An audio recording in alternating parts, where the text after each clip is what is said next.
I am being joined by my friend and one of the biggest names in the region and maybe in the world, the CEO of Brave Combat Federation. How are you, sir? Amazing. Just amazing to have you here and do this interview. I think we've had a small bite the last time, but I'm just excited that we're going to have a longer one this time. That was the appetizer. Yeah. First of all, thank you so much for inviting me to Bahrain. I think one of the most beautiful countries in the world. The Kingdom of Bahrain has been good to everyone, and I'm much appreciative of that. Um, I said Brave Combat Federation. Why? Why not every single organization is called, ONE FC, UFC. Everything is fighting championships. Why were you guys set apart that way? Is it playing with the numbers or? Multiple reasons, actually. So the first one was that we just wanted one meaning to the whole vision that we had planned to establish, and that was brave. And that was the only word that was supposed to be actually there. There was not supposed to be anything else attached to it. But then the IPs, the copyrights, as you know, the business world goes on. That's an English word. You have to make it into an actual organization's name. So that took us some more time to think about what would we do. But then our vision was very clear. It was always about changing or reforming the mixed martial art industry. And it was always about bringing in that new system, new format that would take MMA from an event business to a sports business. And we've never changed that idea. And that's why that was the whole reason behind why the name Brave came in. So when we wanted to establish that, I thought that it is not an MMA problem, it's a combat sports problem at a professional level, not the amateur side, but the pro side. So why not Brave Combat Federation, where it is taking the role of the governance, not as a governing body, don't misunderstand that, but as a governing body's requirements for developing MMA or developing the sport. And that was the whole idea. So we didn't want to make it mixed martial art, it was combat. And mixed martial art has its own story behind why the word mixed martial art has come up. So there's so much factors. Brave Combat Federation had all the meanings that would keep it out of any discussions about being involved in the mixed martial art industry, comparison, all of that. But that makes it also able to include boxing, jiu-jitsu, any kind of, even traditional martial arts, as in, because it's combat, taekwondo, karate, shotokan, so that's what sets the name apart. Yeah. Before I talk about what sets, let's start with that. What do you think sets Brave apart from all the other organizations? Purely the vision, I guess. It's purely the vision. We, as Brave, as you can see, we've never focused on the competition with other organizations. That's not True. the case. And it wouldn't make any sense to compete with any organization, because it's almost like saying that you are in an industry where you don't believe the industry's business structure, and you think that is not the best solution for the industry itself, whether it is the media side of the industry, whether it is the gym side, agency, management, and ultimately the biggest topic, the fighters. And you combine all of them, that the stakeholders in the industry, you combine them together, and you know that nobody is actually benefiting from the system except the sport itself has a popularity, and that is a benefit of the sport and the quality of the sport we are in. But if you think about it, really, we will discuss a little bit more detail into it, but I'll just throw it in that way that I don't think the system is beneficial for the sport at this stage. And it is time for somebody to take up the role to make sure that the system has changed. But you guys have set yourselves as ambassadors of the globe into MMA. And let me explain what I'm trying to say. You have reached more countries than any other place. I mean, assuming that the world is not flat, you guys went around the sphere, Let's not go there. I always hang out with Bryce Mitchell, so I have to talk about that. But seriously, I believe you reached, what was the last number? 163? 38 countries. 38 countries. 38 countries hosted events in. Hosted events. I mean, because there are some events, some countries that have not even heard of MMA, but the fact that you guys, out of 163 countries, I think that's how many countries are in the United Nations, I think you guys reached 38, which makes it somewhere around, that's 25% of the countries worldwide. Even recently, I think you went to Iraq, or at least there was a road to. It's good that you guys went to North, where people really respect MMA more. So that's what sets Brave than any other organization. I'm going to tell you something, or for everyone that's watching this, what sets you, Mohammed Shahid, apart than any other promoter is the fact that you were inside the cage. If you look at it, even Dana White's boxing experience, maybe Yeah, well, but you're actually a fighter that's been on the other side of it. You know what it takes, the sacrifice, the camp, and you know that you guys are you. Let's put it in financial terms. You pay well because the fighters sometimes go in after the camp and everything. They come back and they are like actually they owe money, and so the fact that you have done this before, you've been on the other side, you know how it feels, and you can relate to the fighters. Absolutely, and that's one thing. But me being a fighter was also challenging because I didn't have a coach to make me a fighter. So I was a coachless fighter. Well, so it's all self-coached. Internet. I would give all the credit to internet and YouTube, and that's why I said that MMA and internet was really a match made in heaven. You know, yeah. So I've learned a lot from internet as well, and definitely that is not to say that that is a solution to being a good fighter. I was not. I was far away from that, but at the same time, learning all of that made me understand that wait, it's more about the industry itself and just not about the fighters. We all talk about the fighters. That's why I said that fighters are the core factors, and that's the one that gets the most attention is the fighters and the organizations. That clash is what gets the most clickbaits. But who talks about the media industry? Tell me about the media industry and say the MMA media industry around the world. How many media platforms? You're a media platform yourself, and you would know better than I do. How many media platforms outside of USA and the top countries that have a big economy for sports? Outside of that, you look at the MMA market, how many media companies are being born and how many of them are really surviving? But that's the same case with MMA gyms. If you're not part of a fitness gym, and if you're not, yes, you cannot. You're right. You're right. You think about it, and then you talk about managements and managers. Every fighter is now a manager as soon as they retire. Every coaches have become a manager now as soon as they feel like they're building fighters. But then, how many actual agencies do we have? And I'm not saying that these managers are not good.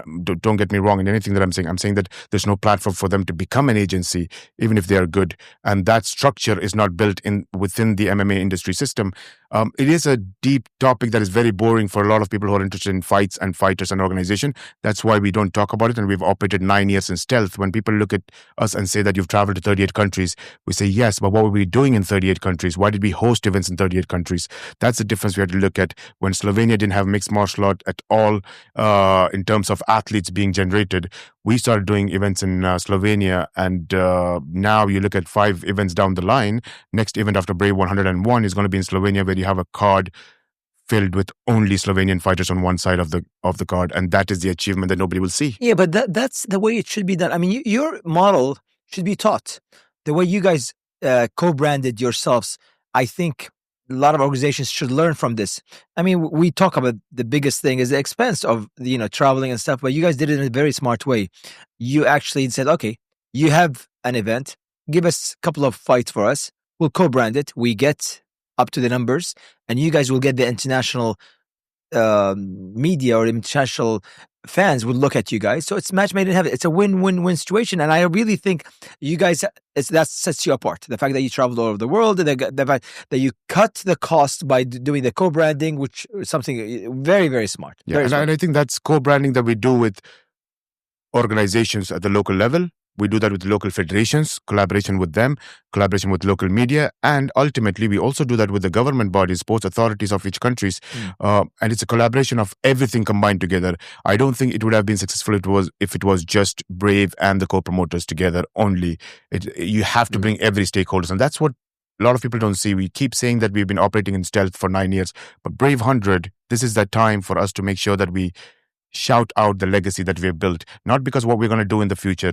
We're going to show by real-time data. We're not going to say that we are the biggest, we're the strongest. We'll get to Brave 100 because I want to have like this section all about Brave 100. But, my PhD is in branding, and I believe that you guys built such a good brand by making all the fighters and the fans what I called in my thesis brand ambassadors, because you have brand advocates, brand users, but you have brand ambassadors, people that you end up telling me you guys have this thing about you have to wear the Brave shirt and everything. And now when people travel and they train with it, especially there's such high quality people and become brand ambassadors. And when you give the chance to a lot of people, like when I talked to your matchmaker the past 2 weeks, and he wants some people that are 2-0, 1-0, because they're building, or you guys are building stars. That being said, you guys have built stars. I mean, if we talk about Muhammad Mokaev, if we talk about Hamzat, if We talked about even as far as Munir Lazzaz, Amir Al-Bazi, a lot of people that you guys pushed to the UFC, and that they became superstars, not even stars, superstars. And yet, Tapura, that I had the pleasure of meeting thanks to you. You know that interview changed the face of the industry, right? Or you don't know that? No, I don't know. So I asked Eddie Tapura at that time, because there were only few people that wore the Golden Glove. And I asked him, which one do you prefer? And he was shocked because he said, oh, okay, well, color-wise is fine, but the quality is really bad. So if we have the quality with the color is fine, but the quality cannot be in. So I stuck to 2 original gloves there in front of him. I said, so which one? He says, see, this one is better, but that one is the quality. I said, okay, then you have to sign the one that you like. So he signed it. And that was the last time I think people used the Golden Glove after that, because that interview went viral. Wow. And unfortunately, it's just my voice. It's not me in it, but I did a picture with him. But the glove was signed, and you can see, because it was dark, so you guys have changed so many things. Globe, the whole industry, you've helped change with it, and plus the superstars. What do you contribute, Brave being the breeding ground for such superstars? Again, stars we could get. Most of all organizations get people to the UFC, which would make it the biggest platform. But how do you attribute the fact? Is it the matchmaking? Because I have a problem with the matchmaking eventually. We'll talk about this. Remember, I told you I'm going to ask some questions that you're not going to like. So is it the matchmaking, or is it... how do you guys are finding those superstars ahead of everyone else? I think the industry is very young. Mixed martial industry is very young, and nobody talks about it because everybody who tries to speak about it are so worried about themselves. And I'll tell you this, let me elaborate. I was a coach, I was a manager, I was a fighter, promoter now, but none of this qualifies me to say that at coaching level, was I the best coach? Not at all. Was I the best promoter? Not at all. I don't think I'm best at any of this. But if I am having to have a conversation, and if I have to be voiced out and speak up and say that none of us are experts in this industry, it's a young industry and we're all trying to make up something out of it and say that we are experts in it. And that's the funny thing about it, that we love this industry and it's built by communities like you and me, and we work together. But when you work together, we're always not looking at, do we have the right platform? And even we are worried to speak about the right platform, because when you speak about the right platform, you'll end up eventually having to put the reality check that you might not be the expert in it. And no, let me interrupt you here. You said, but that it doesn't mean you're successful. But no, but the results speaks for themselves. You brought Hamzat, you brought you brought Amir Al-Bazi, you brought those big names. So, but that's what I mean by when we discuss about how do we achieve it, all we say is that when you really look at it, it's just finding the right fighters through a very difficult process. And when I say difficult processes, really look at a fighter and see if he's good fighter, not his records. How? So let me put 4 steps into it. And I think, like I always say, it's okay to tell the secrets, because it's not a secret anymore. You would have done the same thing in my position, because you're a martial artist yourself and you understand fighters. So we're lucky enough to have the International Mixed Martial Art Governing Body, IMMAF. So right now, life is so much more easier for all of us, because you have a bunch of amateurs that you cannot even count how many are there, because each event, you're talking about the European Championship that has over 600, 700 athletes competing. You cannot keep up with the level of athletes, but you can keep up with the achievements. So that's one thing that we keep up with, is the achievements from athletes from different countries and who are turning pro and who are not turning professional. We keep a very strong eye on the IMMAF circuit. But at the same time, you're also looking at the local circuit. Again, our co-promotions help us a lot to make sure that we have partners. Local or regional? Local/regional. I always say national/regional, because some places they become regional, some places it is national. And we keep a close eye on them. We work with them, we partner with them, and some of them you don't. But then you still keep a close eye on these organizations to make sure that they are building some fighters, definitely. And you want to keep an eye on who are the next up and coming stars. At the same time, while these two are there, you have to have a strong relationship with the management, which we all know that every manager in the world of MMA today, there's always going to be good, bad, and ugly, that there's all different types of managements. But then you also know from your history and your experience, we've been working for 10 years now, a decade of relationship with managers. And this is with Brave. I've been working with managers since 2007 and 2008. So we know which managers are the ones that are going to tell you that, hey, my fighter is a great fighter, or the ones that say that this is a great fighter. And there's a difference in both the great fighters, because you're looking at a fighter who's good at fighting and a fighter who they want to give you, so that because his record is good or anything else that can paint a picture in front of your face. Okay. But before you finish, I have to finish this. That the last one, which nobody talks about, is the gyms.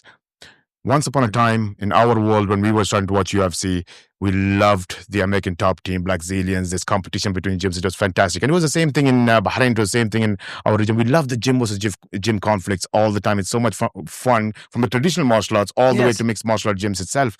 And that was, I think, one of the free promotions that any combat sports would get, especially MMA. And we somehow cut that off over the past decade or more, actually. Somehow it's much lesser because It organizations is much less. You're right. organizations stop promoting that.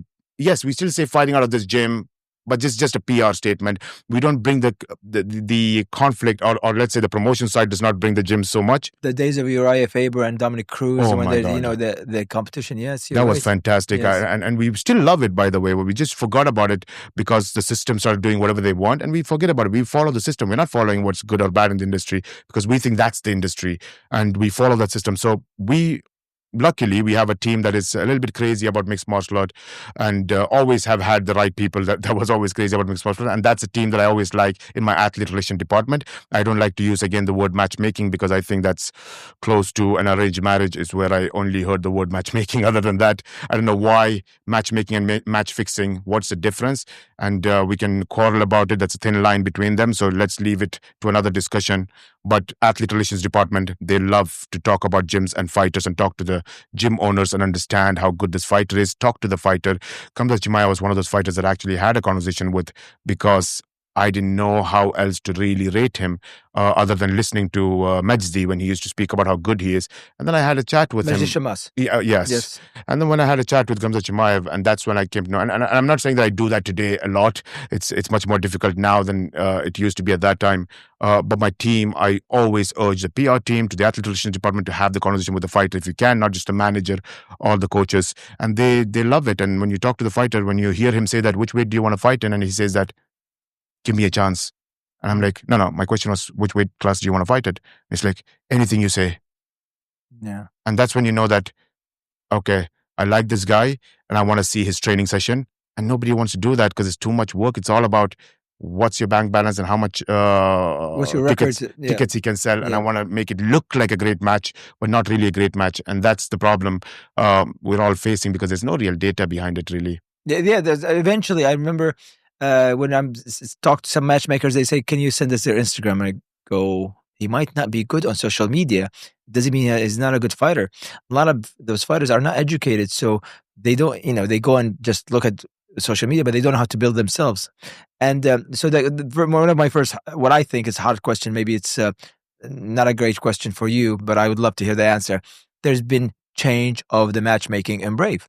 I mean, I remember as far away as back as, let's see, before Gustavo, there was Jason, Sam, Yusuf Nassar, Gustavo. Yusuf Nassar, then Jason, then Gustavo, then Sam, then Muhammad eventually. Why the change? Because is it intentional or is it just people just... No, not at all intentional. I think I'm borderline in love with Yusuf Nassar for his love for mixed martial art and the sport. And I really, really, even now, if I get a chance to have a chat with him, I would love to absorb everything. And those are the kind of, when you love mixed martial arts so much, that's why I always say we have a crazy team. And you have to be a little bit crazy to be able to work with Brave. And that's why the name is Brave, because if you weren't taking that step, that is not something that everybody else would do, then you're not brave enough. I mean, the word brave stands for something that you would do what others are not potentially looking to do, right? So that's the whole idea where I find courage and brave as a definition of it, and it's a virtue. So when I have a team like Yusuf Nassar, he's a guy who would buy a pay-per-view ticket and actually pay for it to watch an interview of Conor McGregor. I mean, I'm like, really? I mean, it's an interview, but yeah, it's on pay-per-view. I'm going to buy it. And you could watch it after 2 days. There's going to be media out there, but that's Yusuf Nassar. I mean, yes. That's what I love about him and everybody that's worked with me. It's always about the passion. There is no skill called matchmaking, really, unless you have a system, a blueprint that says, if you follow my scouting system, and if you follow that scouting system and you put that into finding the interpretation that's right to put the best against the best. That's it. Realistically, that's why I'm saying, who is the best fighter? What is a prime in your sport of mixed martial art today? And I don't think nobody has an answer. We say it's prime because he's in the UFC. And we say, oh my God, you guys build him and he's in the UFC. What puts you in a position to say that their best time of their fights were not while they were 23 to 27? Yes, true. When you're 37-0 undefeated and you're still 24, I don't think your prime is at 29 to 34 or 28 to 34. Because you might have peaked earlier. But just to emphasize that point, and your relationship is good with all the matchmakers from before, Still all today, Jason. yeah. Because I believe like all of them are still either working with you in some sort of capacity. I saw Sam recently. He said, I go, what? He goes, you know that line and Sam Brett's in the line that they said in The Godfather, every time I'm out, they bring me back in. You know, Jason is still involved with you guys one way or another. Yeah. Gustavo speaks very highly of his days here. So all those matchmakers, you know, it's good that you guys kept a relationship. You have a good team with you. Yeah. Now, when we go to we talked about the matchmaking. We talked about, what do you think about the fact that coaches are agents or managers? Do you think that's a good thing? I to be honest, I couldn't answer any of those questions about the industry we are in today because I think the industry is broken anyways.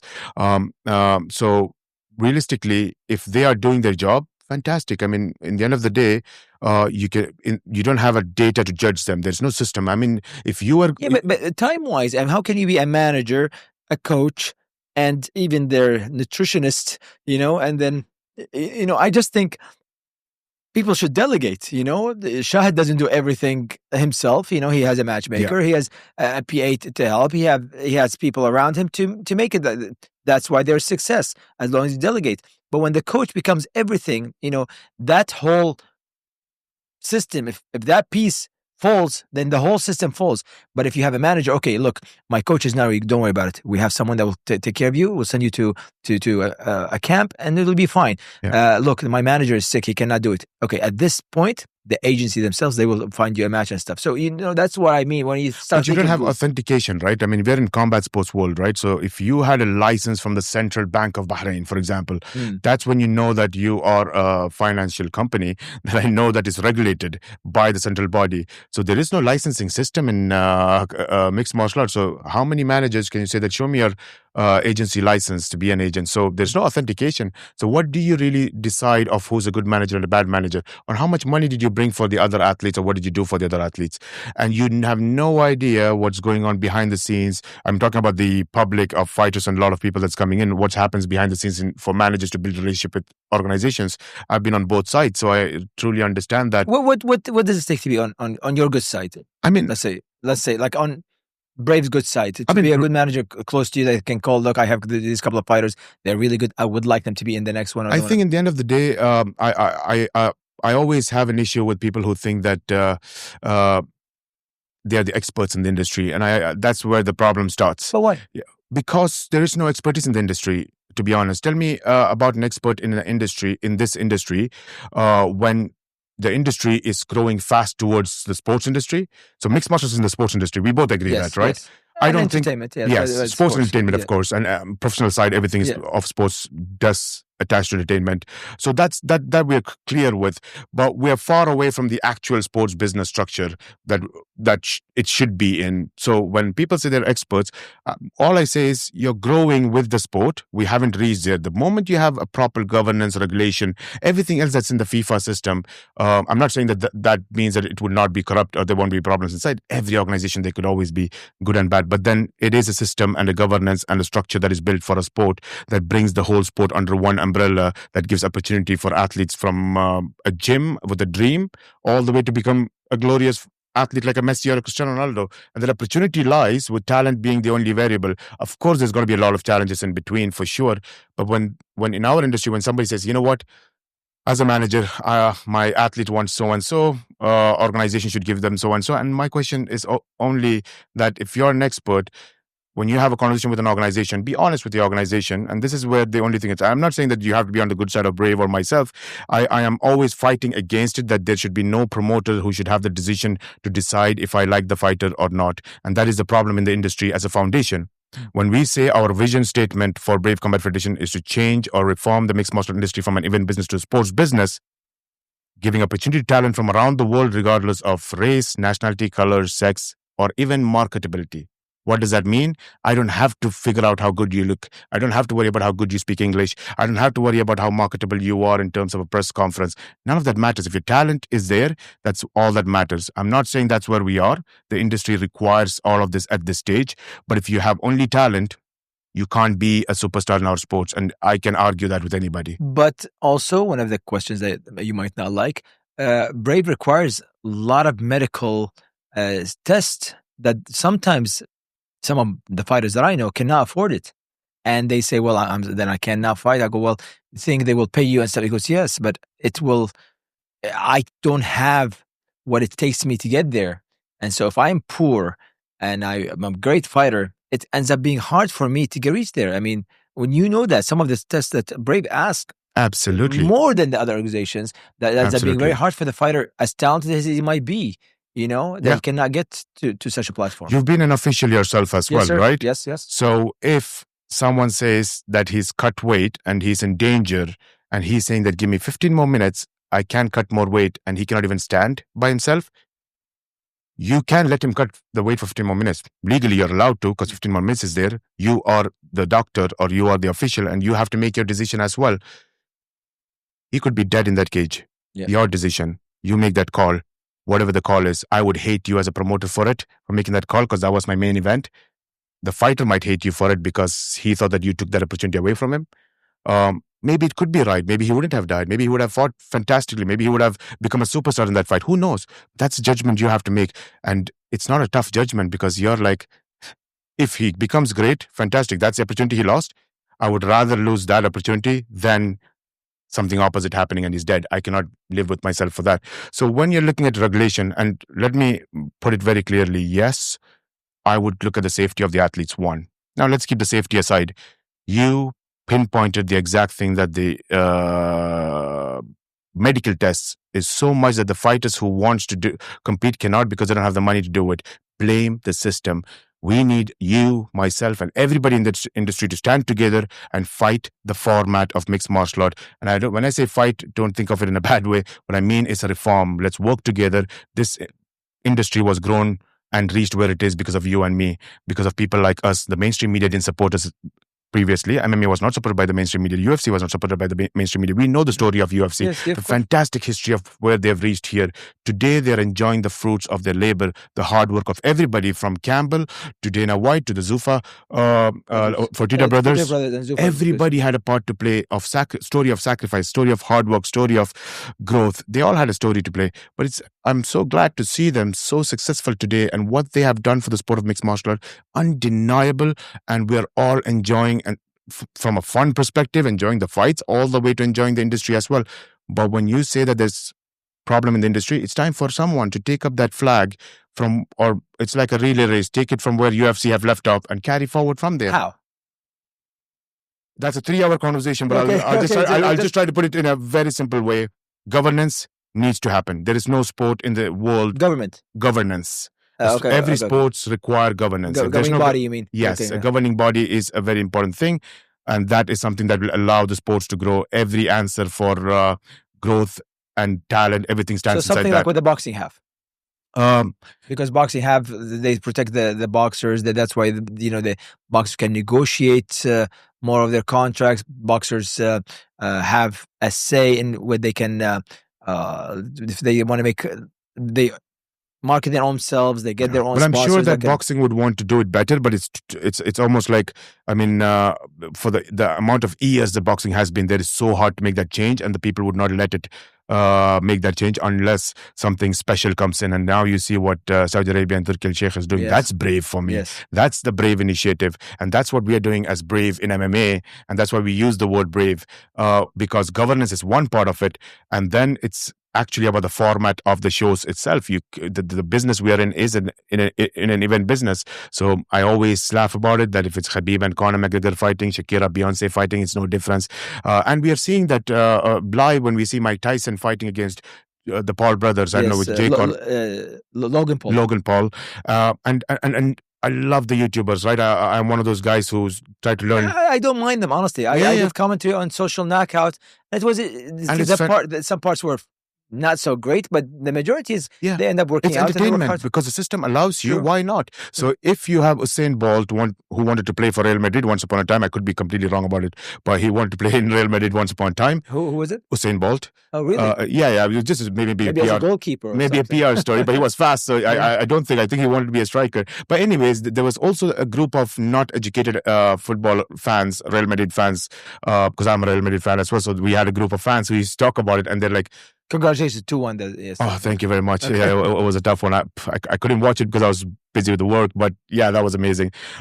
So at that point, imagine you're a Real Madrid fan and Usain Bolt wants to play. He might be the biggest seller. Maybe that would have been a bigger story. Yes. But if that is an El Clasico like yesterday, and you have Lamine Yamal playing for Barcelona, and my Real Madrid team is going in, I am worried. I don't want you to take any. I don't care if you bring the most biggest celebrity in the world to come and play in that Real Madrid side. Keep them away. I want to win the El Clasico.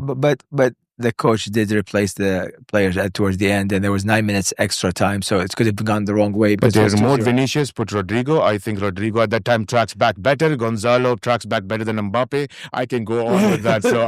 So let's go to Brave. Yeah. We're reaching to Brave 100. Yes. From out of the 99 Brave events that happened, mention a couple of memorable moments that you think, if I look back, because you guys should have, I'm sure you guys do. You guys do really well when it comes to the montage. You guys do montage and stuff of all. Give me a couple of instances that stuck in your mind, and then the way to the Brave 100, the 99 events that happened. Is there anything that stuck in your mind? A couple of incidents, maybe. Oh yes, I think as an event, I look less at the event and I look more on the fights that's memorable. But again, as an event, always the Brave one would always be for me that moment where I knew that we are going to make an impact that we might not see in our lifetime, but it'll be the seed that sets for the next 50 to 70 years that the generation will look back and will completely have forgotten that there was once upon a time where we used to have this argument about event business and sports business, because they'll be looking back and saying that, oh, you're telling me that there was a time when there was bosses sitting in organizations and deciding who fights who. Isn't that match fixing? And we're like, no, we used to call it matchmaking. Yeah. So, so I knew that change would come when Brave 1 started. And that's why we call it the beginning. The beginning of that reform started on Brave 1. And I remember when that the event started. Who was the main event in that one? I have no idea. Yeah. It was just Brave 1. That's all I remember. But at the same time, I think it could have been one of our, either Jarrah, Fakhruddin or Salwa, one of those guys, right? It could have been one of those guys. I could be wrong. But then there was events like those where we celebrated the Arab fighters. And I remember looking back, one of the times we had this beautiful music playing and we had Jarrah and Fakhruddin carrying their flags in front of the spotlight. And I was turning back and looking at Yusuf Nassar.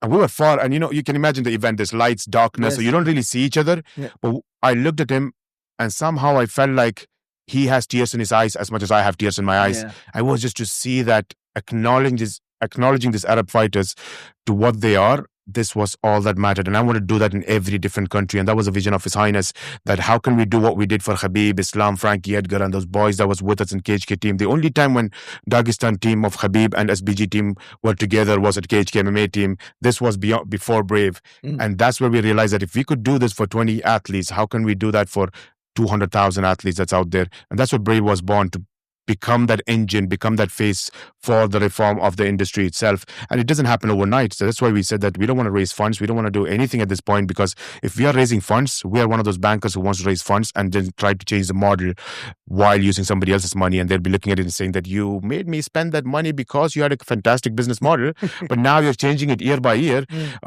And that doesn't make sense. We want to go out with a specific structure that we believe in and the real-time data to back it. And that's what we have in today with reaching the 100th event. We have the real-time data to back what we're going to actually do for the next 5 years. And that's why when you mentioned that about the athletes and the medical side, the system needs to be changed. And if the system is not changed, you will see athletes suffering. We will still go into promotion side and marketability of the athletes. We'll still look at the social media numbers. We still have to do it because we are in that system. Yes, of course. But we never said that we are reformed. We always say that we are reforming. So it was the base that we put in. So 38 countries, we work with the national federations because we need them. Governments, governing bodies, we need them. Sports authorities of the country, we need them. Local promoters who have spent their hard work and sweat for the past 5, 6, 7 years, or some of them in like 15 years with WFC in Slovenia. We need them on board as well. From the 99 events that happened, which country was the most difficult to enter? Difficult to enter. I think entering the country was easy, but doing an event there, I think Brazil, we had a tough time. And I think we learned that from a lot of people had a tough time doing events in Brazil. Yes, true. We had a tough time doing events in Brazil as well. Fantastic events. After the event is done, you're always celebrating. But we did have some tough challenges doing events in Brazil. But then we realized that we continue to do it because we started figuring out what's the best way to do events there. But again, I wouldn't say that it was because of any one reason. It was multiple reasons. It's like going to a country and you don't know the culture, you don't know the system, you don't know the economy, and you can't learn 160 plus countries that you mentioned, all of their economic structure and business. It's impossible. And the rules, the laws, you have to have someone in. Where would you like to go? I mean, I know this is, I want to talk about the Brave 100, but where would you have liked to been in the first 100 that you haven't been and you would have liked to have to go on? But okay, we're going to do it after Brave 100. Is there a country that you would like to be there? Yeah, definitely. I think when you're looking at the Middle East itself, there's so much countries within Middle East, and I always look at Middle East first because we're born in this region, and the always my intention was to look at Middle East and look at the Arab fighters, but I have to interrupt you. Yeah, you guys have neglected the Arab fighters recently, Shahid. I'm telling you this as a friend.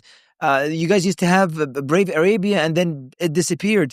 Not only you, by the way. I blame also your Warriors are not doing it. The only organization is MEFC is right now considering Arab fighters, and maybe it was born because you, the big guys, started neglecting the Arab fighters, and I believe that there was some sort of bitter feeling in the Arab fighters. Like, why are they not taking care of us? You guys, an Arab country, or started from Arab country. Yes, you went regional. We're all happy for you, but the Arab fighters have this thing. Brave used to do well with us. Now they're not caring about us as much. And I'm telling you this. I'm bringing behind me the voice of the Arab fighters saying, it's your job, your duty, or at least it's us, brotherhood. You guys should take care of us. Why is Brave not doing as many Brave Arabia like before? So there's two questions here you asked. One is supporting the Arab fighters, helping the Arab fighters, and the second one is doing events in the Middle East. There's two different conversations. Yes, true. So supporting the Arab fighters, I think, blame the system. But I know that my answer, many of them is going to be blame the system. But let me get to this. When I say the industry, I started this conversation saying that you have to look at the industry. You're so worried about the fighters all the time. You're not looking at the industry itself. And that's why I said media is a part of the industry. And when your media platforms, let me take a little bit of a scoot outside of the sports industry and go to the media industry for a second, which I am not an expert of at all to speak about, but just from the assumption, because we are also in the sports and media industry, and we work with a lot of international networks, media platforms. So maybe there's a 10% knowledge of the media industry. Every time you go to a country, take Germany, for example, one of the largest markets in Europe. We all agree that population, bigger than France, right? Which is the most mature French market between Germany and France today? Germany.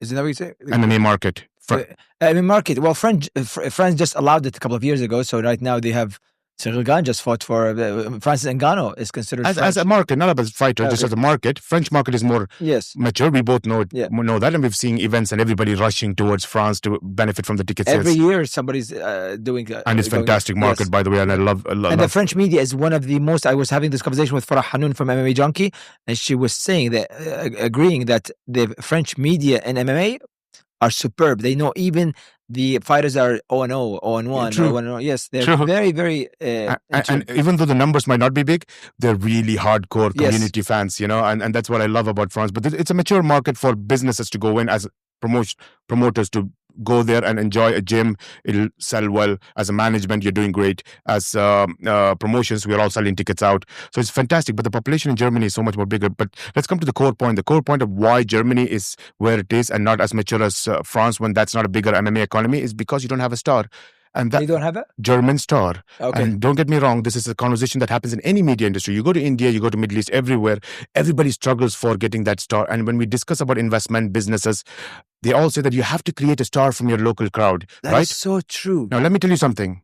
That is a very big truth. And I know we are on a podcast, so I could be, my language might not give the proper sense, but sometimes you need the actual countryman than someone who's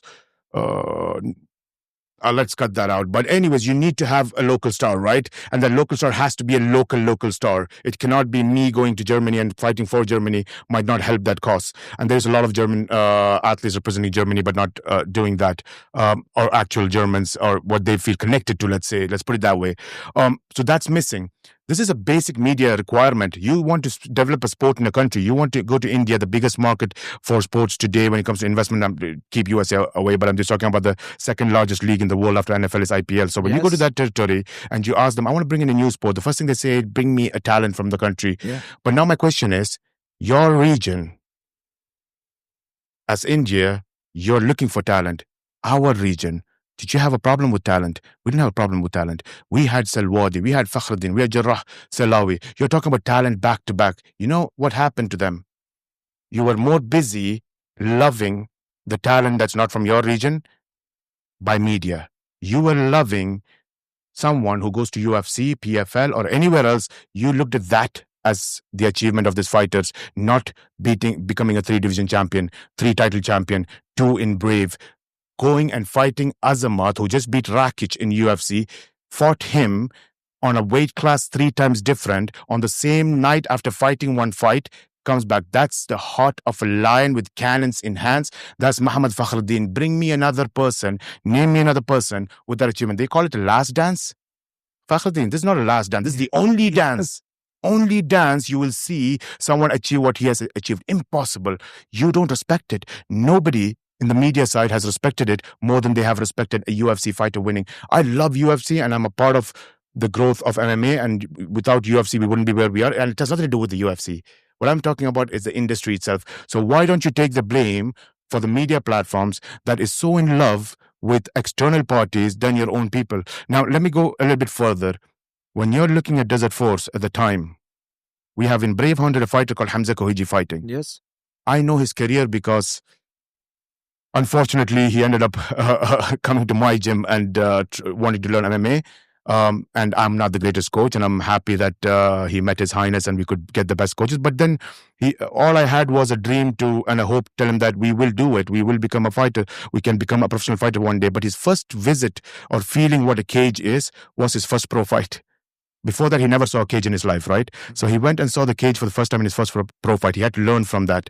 And that was the time he knew what real sparring was. But that was his first pro fight, and he's learning all of that from his first pro fights.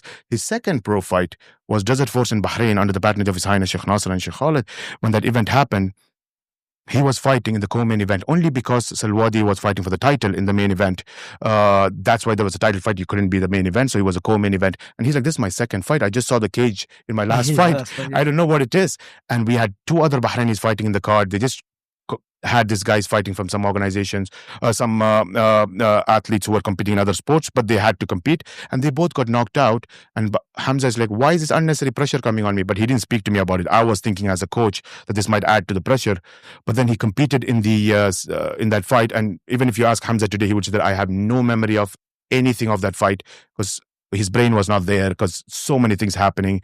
Our leaders watching. It's in Bahrain. He's in the co-main event. It's too much for a guy who's never seen a cage before until his last fight. Then he signs Desert Force and goes to his third fight in Desert Force. You know what he was? He was a main event against Ghalib Harhasha. If I'm not mistaken, his last name. He was fighting in the main event.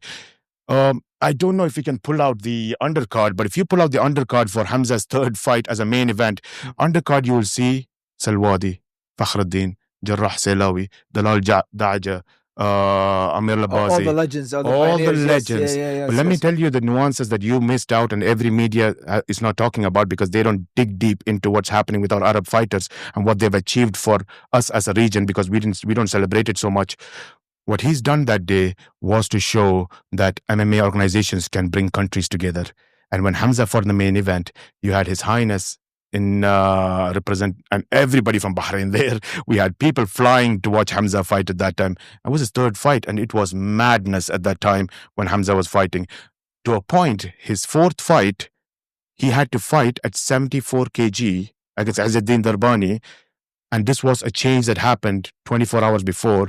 And you couldn't miss that because this was the introduction of country meeting countries through MMA. We never thought that MMA could do that. We thought MMA was taboo. Combat sports was taboo in our region. Yeah. But that showed that country and countries can come together. This could become part of much more bigger things. You and I was excited. The public was excited. Hamza, the main event. But Hamza was thinking, every event is a main event. I'm just learning every event. And that's what you realize on the other side.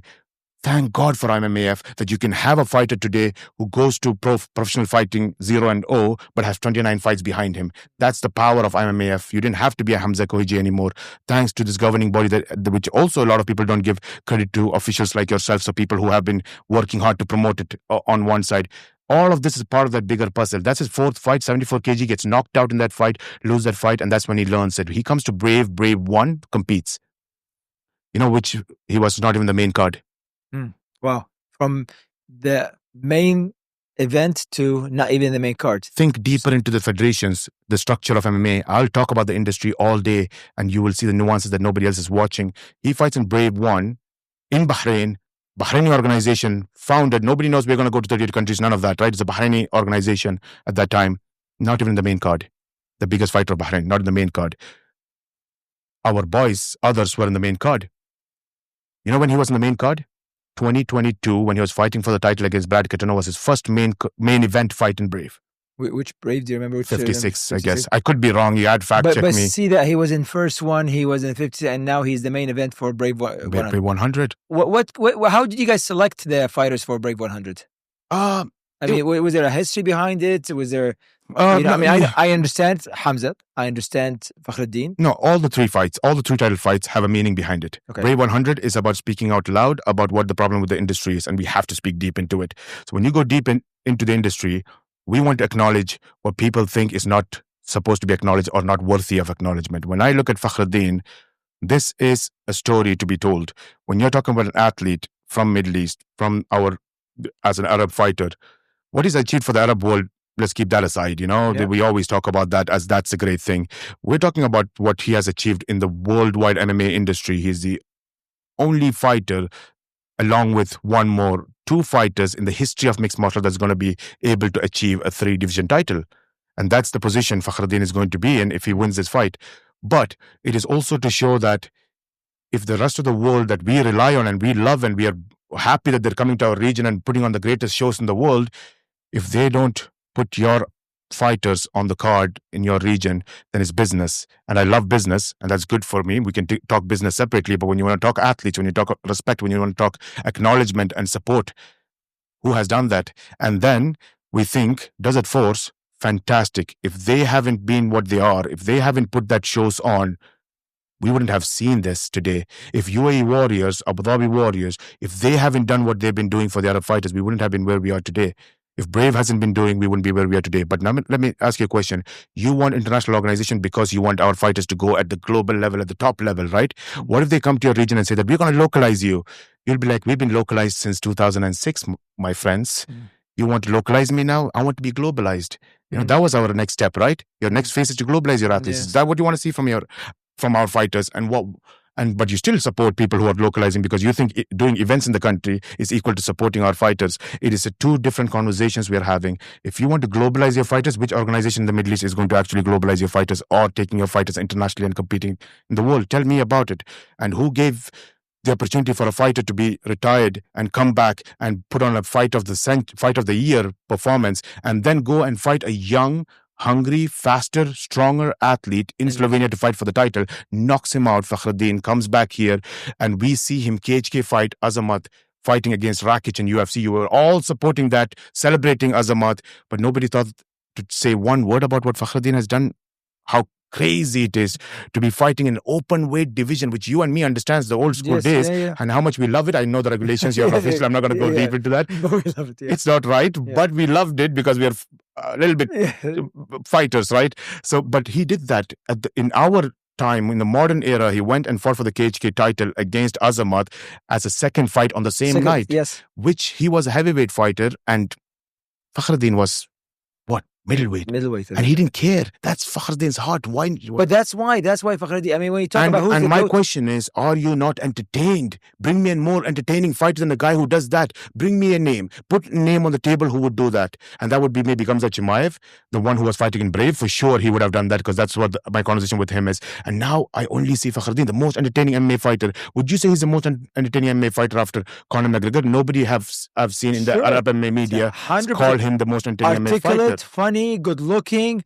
Laughs at himself, not many people can do that because that's how much he's so sure of himself. And I'm just so sad that when you're looking at it, everybody loves to look at the organization, but then look at the industry and see who's really supporting. I would love to take this discussion further because when you're looking at that, the athletes that got into PFL, into UFC, into organizations from Brave, why were they going from our organization to other organizations? Why were those other organizations looking at Arab fighters through here? One, they think, and I'm not talking about, again, please don't get me wrong with the organizations. I love PFL. I love UFC. I'm just talking about the worldwide. We're talking about Arab Middle East. That's why I'm talking about everybody else as outsiders. Yeah. If I would have been speaking on Indian media, I would have said that separately. Yeah. Same thing with the European media. So right now we're talking about the Arab fighters and Arab MMA industry. So when these organizations, when they're coming on board and why they were looking at Middle East as an industry, they thought Middle East is a massive MMA market. You and I know 15 years back that was a taboo and nobody knew about MMA. When Desert Force and Hamza coming in on between, nobody looks at Hamza's position of what he has done for the Arab Mixed Martial Art Organization. He's the face of the MMA. And we've never thought about that was the change that made MMA into a mainstream sport in the Middle East, or at least put the seed, like we're talking about, that would allow or make people think that MMA could be a mainstream sport that could bring all the countries' attention together at the government level, all the way to talents itself, because we know we have the talent. But when we looked at that position and we're looking at the organizations looking at our Arab fighters today, the key factor is that nobody is taking them internationally, and they are. I'm not picking and choosing. You can always say, but 1997, we can go for that. But what I'm saying is, as a system, right? They're not looking at that. But they thought that they coming into our region was because they thought MMA was big here. There was an MMA economy here. Who made them feel like there's an MMA economy here? You know how much advertisement you're getting on your media platform. Yeah. I know how much sponsorship I'm getting on a Brave event. UAE Warriors know it. Desert Force knew it. We all knew it. We're talking the same language. Talk about MMA fighters. We know how much they're getting paid. Talk about MMA managers.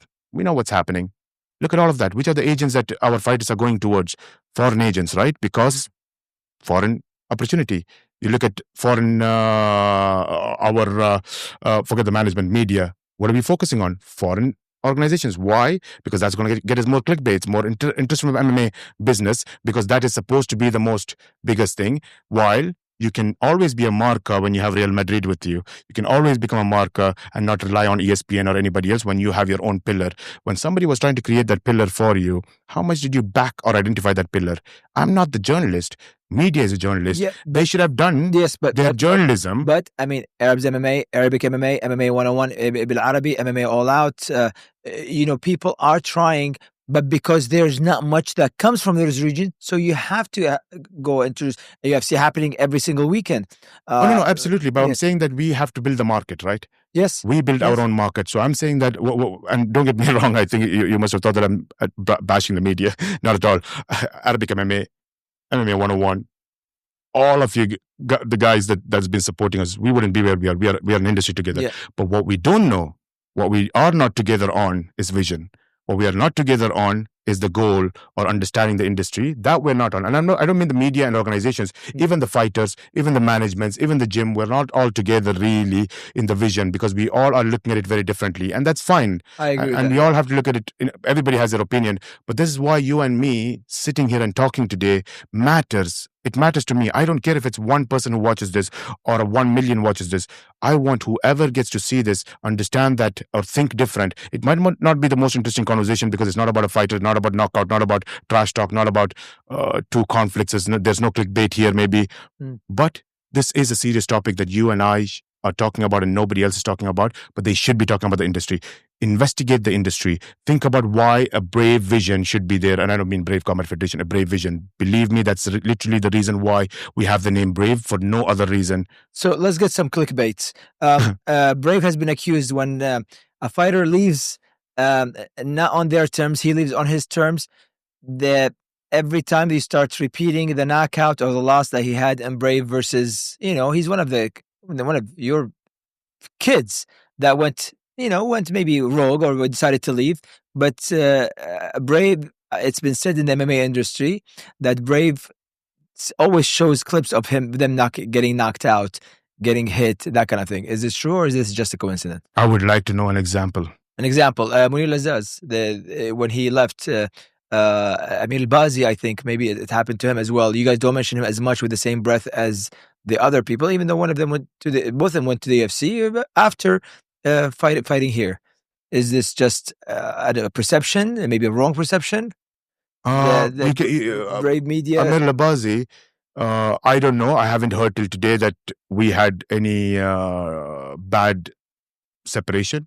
I'm just telling you. Honestly, I don't know because maybe there was, because you're saying there must have been a conversation in the MMA media industry. I haven't heard it, by the way. I mean, I haven't heard it as the person involved in this conversation. It's talking about Brave and Amir Al-Bazi, so I haven't heard it really. In the sense, personally, Munir Lazaz, showing him knockout. We don't have a knockout of Munir Lazaz getting knocked out anyways. His loss maybe to Al-Dara at that time, or I mean, let's talk details. You have to talk details because we're here. So I would love to, because we have been, as an organization, when we're looking at the organization, I love it because there is a huge amount of people who sees our mother company as KHK. We have KHK Holding, KHK Sports, and 18 different sports, by the way, from rowing to horse racing to football to esports, and MMA too, Muay Thai, boxing, whatever. So all combat sports as well. So that's KHK as a whole. But when you have athletes from that representation of that KHK MMA system, people think that we're giving them easy fights. And I'll tell you about... That's not true. It's not true, right? And a lot of people... 100% not true. I'm telling you, I'm telling this... Where's the camera? This is my camera. I'm telling you this from experience. You don't get easy fights no matter how good you are in bed with the organization, how much they don't give it to you. They try to match. I'll tell you the only thing they do ask, if you come from an IMAF background, we have better chance. And I agree with that. Yeah. And I think that's what this gentleman just said. We are so lucky to have someone like IMAF and the other amateur bodies, that if you have an experience in IMAF, you have better chances of entering a pro than it is. And that's what they should do, because that means you've been through the cage. You just heard Hamza went into the cage for the first time in a pro. And I would encourage everybody else as well that go to the amateur side. I know professional is cooler, maybe more media and everything else, but do go to the amateur side and go through that. Erased. Your record gets erased. Imagine, get all the losses out of your system, because you learn more of it from a loss. As a pro fighter, you learn more from a loss than you learn from a win, even though he knocked someone out in first 30 seconds or first minute in his pro career. So just to touch that topic as well. So any athlete that has left for us, so I'm just trying to say that there's also people who think that while on the other hand, my own KHK teammates, like people who are within the industry, like Eldar Eldarov and a few other people, if you ask them also, they would say that, man, Shahid and the guys at Brave, because there's a relation between my athlete relations department and the KHK team, but they'll be like, you know what, I don't think you guys are doing any much support for the KHK athletes. They would say that. Oh, wow. But in the end of the day, it's like, for me, I say that at a business level, I go to different countries. If I go to a country, there is 5 countries that hate that country and they have problems with it at a political level. It's not my problem in the sense that I cannot learn everything. Like I told you about Brazil, we couldn't learn the economy. So when you go, you learn, and you know that others hate you for it. But if you really go with data, and I love to talk data because Brave is not an organization that talks flattery things. I would like to back it with data and everything. That's also my weakness and our weakness, that we should be doing more promotion of what we could be and what we could do. But I like to do it and then show it, that when we say we're truly global, there's a reason for using the word truly, by not just being on the media, right? On social media numbers. So on that case, so when you talk about fighters like Amir Al-Bazi or Munir Lazaz, if we had an issue, we wouldn't have the collaboration that 971 has today with Brave Combat Federation. We wouldn't have had Makai fighting in 971 because Munir Lazaz and myself, we have a fantastic relationship.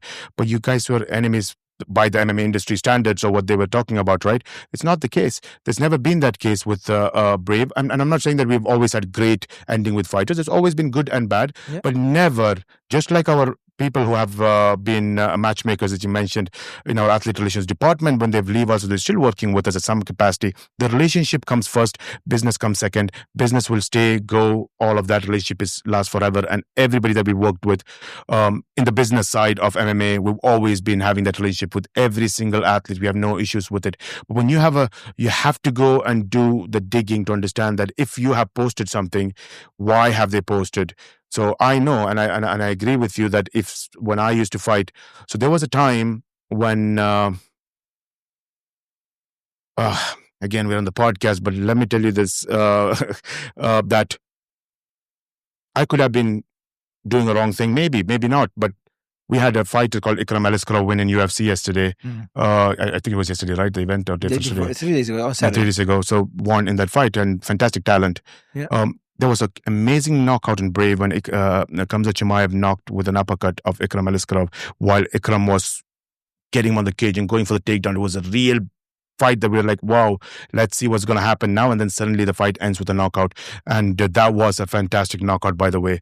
You would be stupid to not promote that knockout as one of the greatest knockouts that we've seen.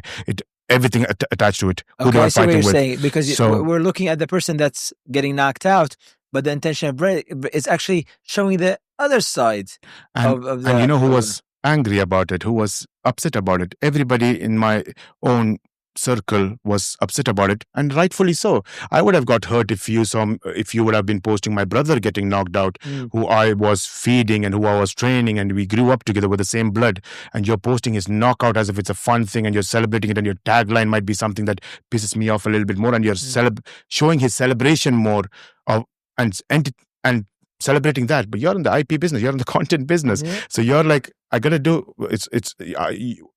you're in the business where one guy's knockout is another guy's loss, and it's always going to be there. And when you go deep into it, you know that either the opponent of whoever that was upset about the opponent was actually fighting in that time. And that's why we want to make sure that, hey, showcase where this guy came from, let his story be told. And Brave's objective is telling the stories. Like what we're telling in Brave 100, when you say the significance of the match in Brave 100, it's all about the stories, specifically to be able to tell their stories. All the 3 fights has very important meanings beyond their fight. And that's the Brave 100's philosophy, and that's fighting for a bigger cause. So Fakhro, of course, being the chance of being a winner in 3 different divisions, make history for mixed martial art, and let the Arab MMA industry know that we have a superstar, and let's acknowledge him. And Khamzat, the main event. Hamza Kohiji. This is all non-fight perspective, by the way. From a non-fight perspective, beyond which we call as bigger than the cost, is to give everybody this knowledge about what Hamza's position was in the industry. But don't get us wrong, because we're in the Middle Eastern world, but that's the same story of Borislav from Serbia. Today, the Arena Sports TV, the largest television network, has UFC, has PFL, has Brave Combat Federation, and has been doing so much. They have 3 European champions contract with IMMAF. They're going to host the World Championship. They've hosted the World Championship with Brave. Everything started with one Brave event in Serbia. And then the result is what it has reached to a point today of Serbia becoming one of the biggest. And if Rakic would have won, it would have been a much more bigger thing, right? And the third fight? The third fight is Mokaev versus Gerard Burns. Course, and Mokaev versus Gerard Burns it's bigger than the fight, because we have, just like matchmaking as a term is so silly, just as many other terms in MMA, because the industry is just cut and paste copied, right? And nobody's talking about the reform in the industry. Similar to that, there's a weight class called strawweight and flyweight. I'm not an English expert. That's not my native language, by the way. But when you say that I'm a cockroach weight, I'm not happy with it, you know? It's not nice. And you call me a straw or a fly. So you weren't you guys in the media industry? I'm not talking about media. I'm talking about Brave and UFC and PFL. We are all in the media industry. Why did we accept a weight class, because we know promotion, right? We love to promote. Why do we call it a flyweight and a strawweight? So we have a strawweight fight between Mim Grub and Fabiola, two of the most amazing and exciting female fighters you'll see. And for me, I'm really looking forward to that fight, although the big attraction is always going to be there. That fight is something I'm like, oh, I really want to watch that fight. It's going to be amazing. But they're in strawweight. Should we not take it seriously because they're strawweight? And same thing with flyweight division. Yeah, but it's the concept because we've inherited this from boxing. But if the day that affects your fighters, the day that affects your industry, and the day people start saying that weight class does not have great fighters or that weight class not interesting fighters, you tell me that if I have a 90 kg fighters or athletes playing football, I wouldn't accept that. I want the best weight to play football. And how do I look at that? By your height and your weight combined together, your muscle mass index, and then I'm going to go out there and I'm going to say that I want this athlete. If it is R9 or Ronaldinho, greatest players in the world maybe, but when they gain a little bit weight, I don't want them to be in my team, which is the best team in the world. I don't want them to play lose your weight and come back. I want them to be optimum. So when you talk about speed, talk about skills. Let's talk about, forget the entertainment for a side. We were all fed in that entertainment is priority, not the skill. And we all believe that. Yes. But when you look at the skill, fastest, strongest, reflex, reaction, everything that you know better than me, because I came from MMA world, you came from MMA plus traditional world. So you know what's the benefit of precision, reflex, accuracy. You know, all this is something that we might not train. We are more into the system of how to win a fight through cage control and stuff. So I'm not as educated as you, but you value that more than me. Find me reflex, speed, skills, precision, accuracy, and transition, which we love about MMA is that I don't love boxing by itself, wrestling by itself, jiu-jitsu by itself. I like the way it's all mixed together without making it look like a 1993 UFC, but making it look like the transition of a human chess that's going on between measuring each other. That's what we love. Where do you see the best transitions between one art to the other art within MMA?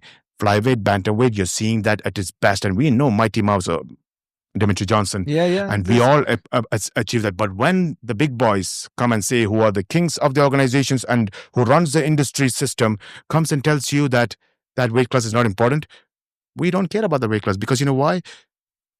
Rio, one of the guys who I sit down and I feel like, wow, I don't think I'm fit enough to talk martial arts with you. That's your achievements in martial arts. And when I sit with you and realize that we are also in a position that we somehow have thought that knockouts are the biggest thing, because somebody in some country that the economy and the fans love that kind of fighting and knockouts big thing was injected into us and we believed it. We're martial artists. The whole idea, we love mixed martial art and UFC and everything else was to see who was better, boxer or taekwondo guy, kickboxer or Muay Thai guy. It's not a cockfight. Absolutely. So that's not appreciated. So with Mokaev's fight, he's not fighting just for the title. He is fighting for the whole flyweight division in the world. He is fighting to make a change in the flyweight division. And funny, he told me that, believe me, after I become champion, I will want to change the name of the flyweight division. And I told him that, let me think about some name, what I can think of, because I'm not very good with names anyways. So it's like, what could be the best name for flyweight division? He's like, Mokaev division? I was like, nah, you're going too far, man. That's ego. So speaking of big names, in Shah's eyes, who are the GOATs of Brave? Not the world. Give me the 5 names with no order. I know one. I know Fakhruddin, you already mentioned that's the icon. No, so give me 4 more, aside Fakhru, that you think they're Brave GOATs. I think Fakhruddin, a big part. Hamza Kohiji, Stefan Lohman, a big part of it. Jarrah Selawi, I would give him big props for it. And that's why it's a tough one. It's a tough one when you look at what Shorty has done, what Mokaev has done, what Ilia Topuria has done, what Khamzat Chimaev has done. Khamzat Chimaev, only reason why I'm saying is because he was the only one who was like, no questions. And that's his mentality. I spoke about it.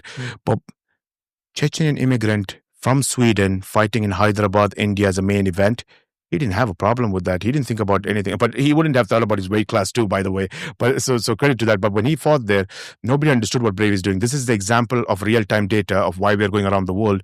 When he fought there, even till today, he speaks about it. But the value or impact that it created was that fandom he got. And we know how India loves celebrities. But nobody knew who he was when he fought in the main event. After the main event, he couldn't go to his bus. And we still have the video of that. Okay, wow. He was a celebrity after that. Until today, you see a UFC interview with Khamzat Chimaev, you'll see an Indian question coming out. Would you come back to India? And I remember one of the questions where Dana White was like, what's going on with it? Like, why is this question coming in? And Gamza was like, I've been to India, I've fought that because that was a big factor that represented why we are going around the world as well. So I think there's so many out there. So let's say those four, and the fifth one can be floating on the other side. Speaking of India, how come we don't? I mean, I don't know how much knowledgeable are you with the Indian MMA? We don't see those names coming up from India.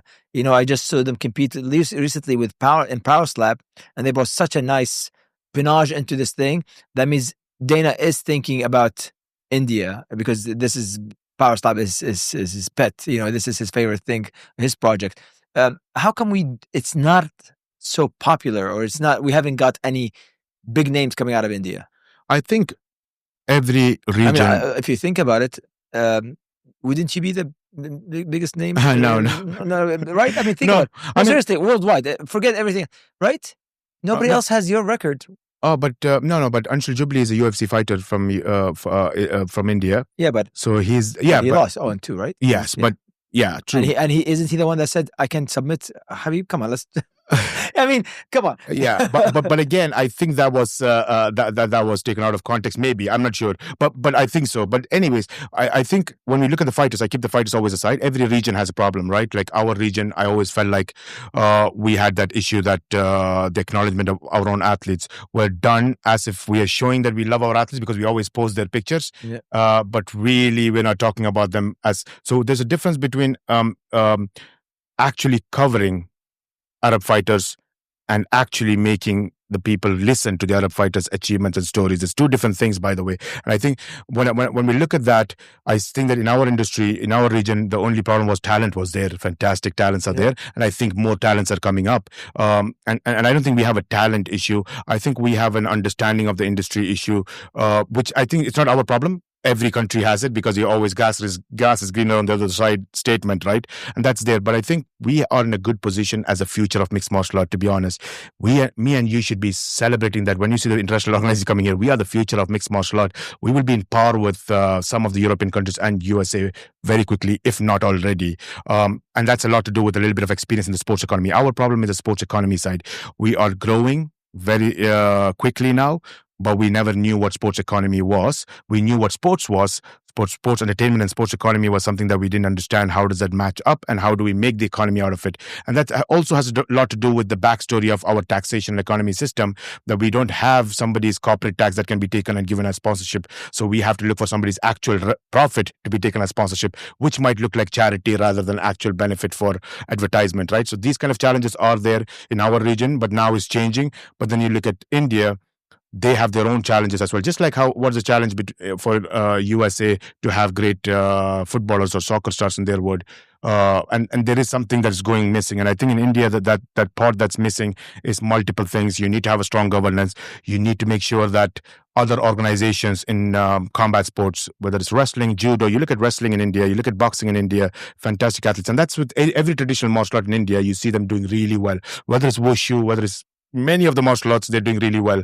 Olympic medalists for wrestling consistently in Olympics, summer games. Even IMAF, they compete quite a bit coming in. Correct. Yes. But if you look, let's leave MMA aside. Okay. When you look at the combat sport itself, you're seeing Olympic medalists. Boxing and wrestling are one of the biggest strengths, female and male. But then you're like, how many Indian MMA fighters do you know with fantastic wrestling? And you're like, but India is one of the top in wrestling at the Olympic level, top in boxing at the Olympic level. Where are they? I want to look for them. But that's the problem when you're looking at different industries, different combat sports sectors in India. I think they're not working together at this stage. And I think there's so much of fixing to be done in India where you see multiple national federations for MMA itself. And I think athletes working in different gyms are not coming from the traditional martial arts like we know. And those international athletes coming there and having the right coaching sessions are also missing. But to be honest, the sport is growing massively in India. I think it is almost like a gold rush for position in MMA in India. We just need, and to be honest, again, just like every other country, we need to go there and tell fighters, gyms, federations, promoters, national promoters come together. We have a vision that's a global vision. We have a system that is built over the past decade. Let's establish the system. And believe me, 2026, Brave Combat Federation is going to establish that system, starting for the worldwide system that we're talking about, the reform. The reform starts from India. And that's what's going to happen, start from 2026. So I think that would change a lot of things. It's not going to be easy. Like I said, we might not even see the real impact of it in our lifetime. But definitely there's a lot of fixing to be done. And that goes over every country. We cannot talk about Brave without talking about the support of His Highness. I would like you to speak of that, because none of us would have been here. Even this place, Arabic MMA, we would not have been here if it wasn't for him. I was asked once to give a list of the 25 most influential people in MMA, and I brought his name. I go, you cannot speak about it unless Sheikh Khalid is mentioned. Yeah. If we talk about Shahid being an ex-MMA fighter, well, people don't know that His Highness also is a boxer. MMA. He had 2 fights, right? Didn't he have? He competed in boxing and MMA. But I mean, what I'm talking, hands-on support. The sky is the limit. None of us would have been here if it's not for him. So I would like you to speak about his support to all of us. It's for me. I would never know where to start from. That's why we work as hard as we work, and every individual that works in Brave that you've seen in other organizations working as well. When they talk about Brave, I say that if you ask all of these guys who's worked in Brave as well, I don't mean Yusuf Nassar, but few of them, you look at them, you ask them that. What were you doing before you got into Brave? And you will realize that, wow, so you have got this crazy experience and knowledge from just 2 years in Brave? Yes, because they make you work like 20 years. All condensed in one short time, yes. So that's the work rate we put in, and the education that you get from the Institute of Brave today is massive. Just working there for an year, it's like you could become a PR genius in just working for an year and how you tell stories. But at the same time, so that's why we work that way, because that is the vision of His Highness, where you're creating a national ecosystem for MMA. And what we've achieved in Bahrain from a national federation perspective, the athletes being what they are today, the wrestling team, the Muay Thai team, the kickboxing team, the boxing team, all came from that MMA's grassroots. You look at those 60 wrestling kids today from the age of 8 to 16. I'm familiar with the coach, Coach Ala. Yeah. Oh my God! I mean, he sends me always footage. Like, look, can you support us? Can you, and my page. I have like 3 pages now about MMA and combat sports, and I try to support him because he does see this. He goes the extra mile. People don't know that you guys have such great wrestlers here in Bahrain. Singlets, yes, Bahraini boys come exactly. Singlets, looking like little skinny guy. Yeah. Yes, but and they believe young, and they won. They won, I think, in the Asian Games, and they won. So that people don't know this, that His Highness have created, like you said, such an ecosystem for a lot of the combat sports and the wrestling, the MMA, and that's why I had to ask about him. He, they say attitude reflects leadership. And everyone that I've worked with Brave, including yourself, including the people that I became friends with, including people of the MMA community in Bahrain, it does reflect, their attitude reflects their leadership, because leadership is behind. They see His Highness, people maybe they've never watched him being next to Cage. He carries the bucket. He's like so humble, It's like one of those people say, people, do you know that he's royalty? Yet he does. He goes the extra mile. He when the KHK team when walks in, you guys have what the Gracies used to have. If you remember the train, yes. But you guys have it in almost like a mob walk kind of thing, and it's something that gives you goosebumps when you see it, and that's something very, very, very, very very, very brave, very, very KHK, very, very His Highness. They guys have that vision, and it's like a brotherhood that you guys want to walk in. Yeah. It's like in a way you think like you have to respect this. You cannot but get goosebumps. And that's a lot to do with like that's when you talk about His Highness. That's what I mean. That the impact he leaves that is not seen, right? And that's where we see the likes of Hamza also never complaining, no excuses. It's just about what's right, do it. Not for PR, not for anything else, just do it because that's right. So when you look at the history of combat sports here, to have His Highness have a face to mixed martial art changes a lot of things in the region. To have him come to Hamza's fights in Jordan and be the main event, that changed a lot about what MMA is in the region. to create an organization, to create a federation, to support the IMMAF, to bring it from the UFC Fight Week, where it was literally where if you would have competed, you wouldn't have felt like I'm competing in the World Championship representing my country. I wouldn't feel pride to raise my flag in that platform because of the location. But to come to Bahrain, we treated it like Olympics. That's how we gave it the due right of acknowledgement that it deserves. Every impact and the footprint that he's left has changed so much. And as Brave, we're trying to take that legacy and build that in as much countries towards bringing people together. And you always carry the responsibility. Winston Churchill says that responsibility is the price we pay for greatness. And I think that's why you guys are great. Yeah. I hope that Brave 100 will be a great success. I think it will be. I'm betting on it. I will be there cage side. There's nothing but love and respect.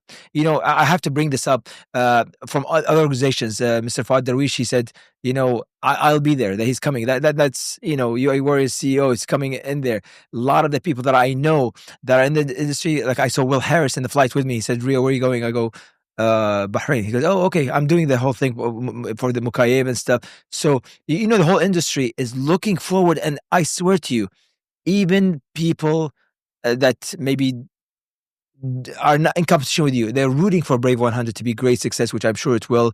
There's nothing but greatness behind this organization, and I hope one day we sit down here and we talk about Brave 200. We'll be a little bit older, but but I wish you nothing but the success. I would like you to give us a final word for the MMA industry. It's something that You mentioned it very clearly. When you see KHK walking, what gives us goosebumps is that without saying a word, we know how much they're with each other together. That walkout shows that we are together. There is no show in it. It's just scary to watch that group walking together as if how close they are. I don't want to mess with one of them. When the statement that Conor made one of the times, one of us goes to war, we all goes to war. And we all looked at them, we said, he really means it. Was at that time we thought, right? And we had that mentality of thinking that made a meaning. That's when KHK walks in. So if you say a message to MMA world, I would say that let's all work together. You mentioned Fawad Darwish. When I was starting off Brave, I was sitting in his office, and the advices that he's given me from a business perspective, which was so important for me at that time, and he's guided me so much from a business side as well. And that is not competition. That is people working together to say that let's all work together. And I think the MMA industry has to grow and has a big shift to be made now. We are so big, the fastest growing sport in the world, the most global sport in the world. We're seeing the biggest stars as athletes becoming transcending sports as coming from a mixed martial art. It's time for us to take it to the right place it deserves to be, so that there can be 1,000 and million more athletes from every part of the world, whether it's from India or Iraq or Pakistan or Colombia or anywhere else. They could be having the opportunity. We can't do that as a person, as a media, or as an organization. It's not enough. We need the industry to be under one roof. That system allows them to have a Lionel Messi. Even if he couldn't wear a shoe, he would be considered as one of the best players in the world. He was not the guy who's marketable. He's not the guy who gives good speeches. But he is one of the best players in the world, second best after Ronaldo. But it is what it is. So I say MMA industry, we want to come together. Why we travel around the world? To bring people together. Why do we do co-promotions? To bring people together. Why do we have where we are today is to bring everybody together, fight for the same vision. And that vision does not have an organization's name. That vision is just to be brave, to fight together, to take it to the next level. Our name is not an organization's name. Our name is a virtue. Well, I thank you very much. You still owe me that Brave belt, by the way. I have to put it on. Brave 100, November 7. Stay tuned. Live on Brave TV. There you go, sir. We'll see you soon. Thank you very much. How was it? Oh, fantastic. I loved it.